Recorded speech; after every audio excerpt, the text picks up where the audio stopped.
2002 সালের জানুয়ারি মাস সন্ত্রাসবাদের বিরুদ্ধে যুদ্ধ ঘোষণা করেছে যুক্তরাষ্ট্র। এই যুদ্ধে বিশ্বজুড়ে সন্ত্রাসীদের দমনে কঠোর পদক্ষেপ নেওয়া শুরু হয়, আর তখনই প্রতিষ্ঠিত হয় গুয়ান্তানামো বে কারাগার। এই কারাগারটি গিটমো নামেও পরিচিত। কিউবার গুয়ান্তানামো উপসাগরের একটি ছোট্ট অংশ জুড়ে অবস্থিত। এটি একটি সামরিক ঘাঁটির অংশ। পুরো ঘাঁটিটি প্রায় 117 বর্গ কিলোমিটার এলাকা জুড়ে বিস্তৃত। যুক্তরাষ্ট্রের এই সামরিক ঘাঁটিতে নির্মিত কারাগারটি একবিংশ শতাব্দীর সবচেয়ে বিতর্কিত কারাগার হিসেবে পরিচিত। মানবাধিকার কর্মীরা বলছেন, এই কারাগারে বন্দী করা হয় সন্ত্রাসবাদে অভিযুক্তদের, তবে তাদের বিরুদ্ধে কোনো আনুষ্ঠানিক অভিযোগ আনা হয় না, বিচারও হয় না। অনেকেই এখানে বছরের পর বছর ধরে আটকে রয়েছেন কোনো ধরনের মানবাধিকার রক্ষা ছাড়াই।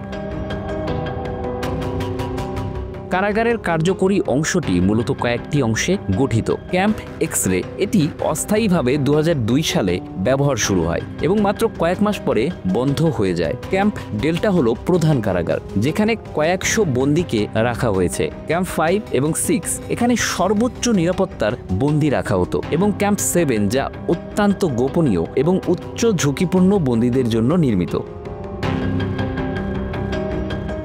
গুয়ান্তানামো কারাগারের প্রধান উদ্দেশ্য ছিল আফগানিস্তান, পাকিস্তান এবং অন্যান্য অঞ্চল থেকে গ্রেপ্তার হওয়া সন্ত্রাসীদের আটকে রাখা। তবে এর আরেকটি উদ্দেশ্য ছিল যুক্তরাষ্ট্রের মূল ভূখণ্ডের বাইরে কারাগার স্থাপন করে বন্দীদের উপর এমন পদ্ধতিতে তদন্ত চালানো যা মার্কিন আইন অনুযায়ী অবৈধ।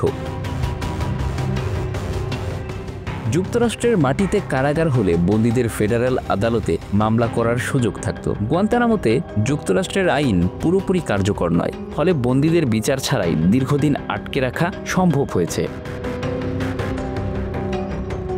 এছাড়া যুক্তরাষ্ট্রের মূল ভূখণ্ডে এ ধরনের কারাগার স্থাপন করলে অভ্যন্তরীণ রাজনীতিতে ব্যাপক সমালোচনা ও জনমতের চাপ সৃষ্টি হতো।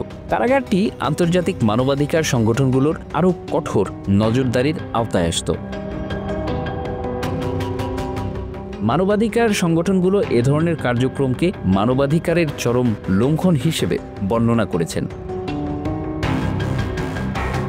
আন্তর্জাতিক অঙ্গনে গুয়ান্তানামো কারাগার নিয়ে তীব্র সমালোচনা হয়েছে। অ্যামনেস্টি ইন্টারন্যাশনাল এবং হিউম্যান রাইটস ওয়াচের মতো সংস্থাগুলো একে আইনের শাসনের বিরুদ্ধে এবং নির্যাতনের প্রতীক হিসেবে আখ্যা দিয়েছে।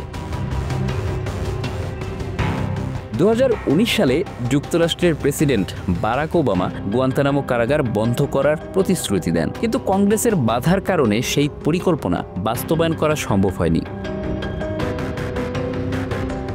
বর্তমানে কারাগারটিতে বন্দির সংখ্যা অনেক কমে এসেছে। 2003 সালে বন্দির সংখ্যা ছিল 700-রও বেশি। 2024 সালে এটি নেমে এসেছে মাত্র কয়েকজন বন্দিতে। Bangla affairs news desk.